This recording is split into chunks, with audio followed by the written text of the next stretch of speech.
मराठा क्रांती मोर्चाच्या वतीने आयोजित केलेल्या कवठेमंकाळ तालुक्यातील भव्य मोटारसायकल रॅलीत तालुक्यातून हजारो मोटारसायकल स्वारांनी सहभाग घेतला होता। या रॅलीचे तालुक्यातील गावोगावी जोरदार स्वागत करण्यात आले।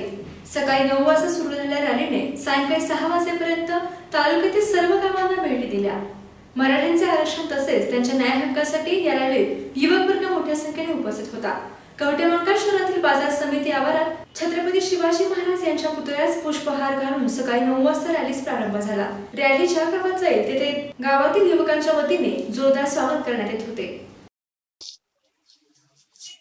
मराठा समाजाच्या न्याय हक्कासाठी, मराठी समाजाच्या आरक्षणासाठी हजारो तरुण त्यामध्ये सहभागी झाले तालुक्यातील, आणि मोटरसायकल रॅली तालुक्यातून आम्ही जागृतीसाठी सर्व तालुका फिरून काढला। त्यामध्ये आज मराठी समाजाच्या आरक्षणाचा विषय आज देशभर म्हणलं तर वावगं ठरणार नाही। सनी लोंढे, 7 स्टार न्यूज, कवठेमंकाळ।